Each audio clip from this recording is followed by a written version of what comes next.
হরে কৃষ্ণ, রাধে রাধে। আশা করি তোমরা সকলেই ভালো আছো। গোপোষণার সংসারে তোমাদের সকলকে স্বাগত জানিয়ে আজকের ভিডিওটি শুরু করছি। বন্ধুরা, সামনেই জন্মাষ্টমীর পুজো আসছে, আর আমি জন্মাষ্টমী পুজোর আগে প্রতিবার গোপোষণার অঙ্গরাগ করে নিই। তাই প্রতিবারের মতো এবারও আমি জন্মাষ্টমীর আগে গোপোষণার অঙ্গরাগ করে নেব। এখানে দেখো বন্ধুরা, অঙ্গরাগ করার জন্য আমি কি নিয়েছি। বই খাতার দোকান থেকে গিয়ে আমি কিছু ফেব্রিক কালার নিয়ে এসেছি, আর তুলি, গুলাবাড়ির জল, রিমুভার আর একটা বাটিতে সামান্য জল। প্রথমে আমি গুলাবাড়ির জলটা তুলোর মধ্যে দিয়ে গোপোষণার মুখে আগের যে অঙ্গরাগ করা ছিল সেগুলো ভালো করে মুছে নেব। তোমরা অনেকেই বুঝতে পারো না যে গোপোষণার যে আগের অঙ্গরাগ করা থাকে, প্রতিদিন চান করাতে গিয়ে যেগুলো উঠে যায় সেগুলো তোমরা ভালো করে কি করে পরিষ্কার করে আবার নতুন করে অঙ্গরাগ করবে। তোমাদেরকে বলি, গুলাবাড়ির জল তুলো দিয়ে ভালো করে নিয়ে মুখ মোছালে আগের যে অঙ্গরাগগুলো করা থাকে সেগুলো সব উঠে যাবে। তো বন্ধুরা, চলো আমি গোপোষণার অঙ্গরাগ শুরু করে দিই। প্রথমে আমি কালো ফেব্রিক দিয়ে তুলি করে আমি গোপোষণার চোখ এঁকে নেব। গোপোষণার চোখটা আঁকাই একটু বড় কঠিন। এখানে আমি 0 নম্বর তুলি ব্যবহার করেছি। তোমরা দোকান থেকে 0 নম্বর তুলিটাই নেবে। হ্যাঁ বন্ধুরা, তোমাদেরকে আরও একটা কথা বলি, আমি কিন্তু কোনো প্রফেশনাল আর্টিস্ট নই। গোপোষণার অঙ্গরাগ করতে আমার খুব ভালো লাগে, তাই আমি আমার গোপোষণার অঙ্গরাগ নিজেই বাড়িতে করে থাকি। তোমরাও চাইলে এইভাবে নিজেদের গোপোষণাদের অঙ্গরাগ নিজেরাই করতে পারো। তো বন্ধুরা, ভিডিওটা স্কিপ না করে পুরোটা দেখতে থাকো। আর ভিডিও শেষে যদি আমার ভিডিওটা তোমাদের ভালো লেগে থাকে তাহলে অবশ্যই লাইক করবে, আর হ্যাঁ, অবশ্যই কিন্তু একটা সাবস্ক্রাইবও করে দেবে। তো বন্ধুরা দেখো, এইভাবে আমি গোপোষণার চোখ এঁকে নেব।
চোখের অঙ্গরাগ করা আমার প্রায় হয়েই এসেছে। তো বন্ধুরা দেখো কেমন লাগছে আমার গোপোষণাকে। এখন আমি লাল ফেব্রিক দিয়ে চোখের এই উপরটা আইশ্যাডোর মতো করে নেব।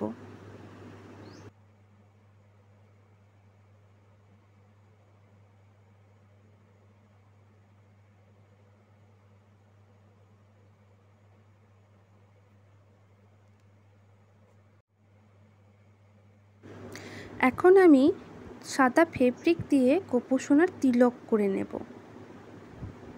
আর কপালের চারপাশে নকশা করে নেব।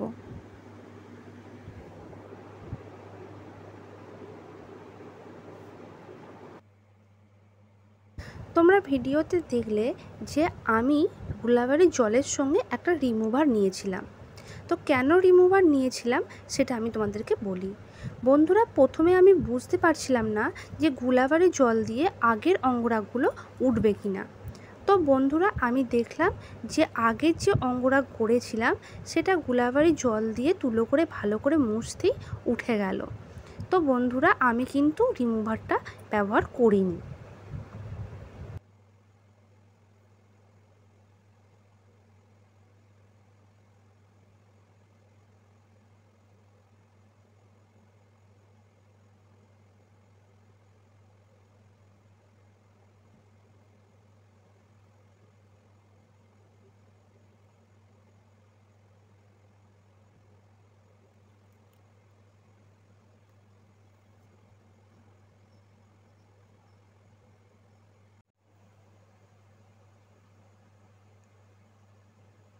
গোপোষণার মুখের অঙ্গরাগ আমার হয়ে গেছে।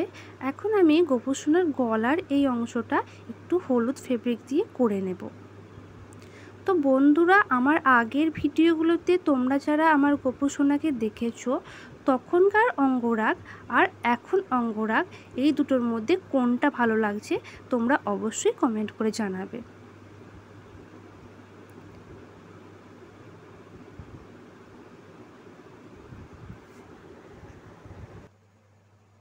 এখন আমি গোপোষণার মাথার এই চুলের অংশটা ফেব্রিক করে নিচ্ছি।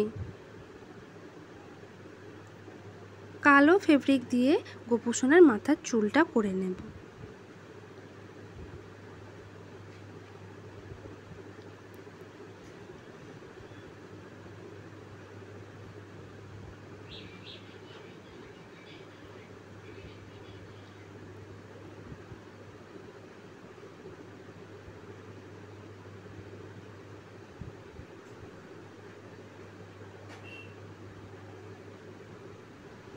একবার ভালোভাবে গোপালকে ঘুরিয়ে দেখে নেব যে কোথাও কোনো অংশ বাদ পড়ে গেল কিনা।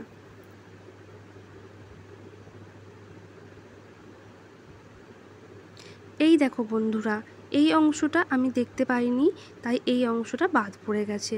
এখন আমি ওই অংশটা আবার করে নেব।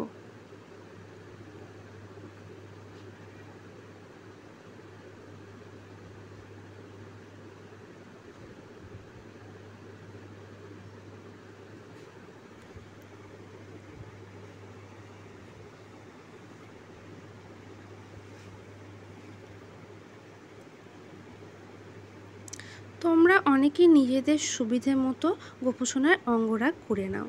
আমি বন্ধুরা সকালের দিকে যেহেতু আমার হয়ে ওঠে না, তাই আমি সন্ধ্যের দিকে গোপোষণাকে আগে ভালো করে সেবা দিয়ে নিয়েছিলাম, দিয়ে তারপর আমি এটা করতে শুরু করেছিলাম।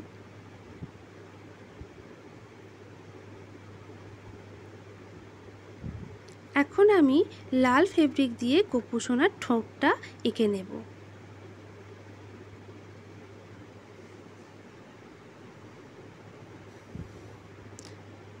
তো দেখো, গোপোষণার অঙ্গরাগ আমার হয়ে গেছে। এখন বলো তোমরা কেমন লাগছে আমার গোপোষণার অঙ্গরাগ করে থাকি। হরে কৃষ্ণ, রাধে রাধে।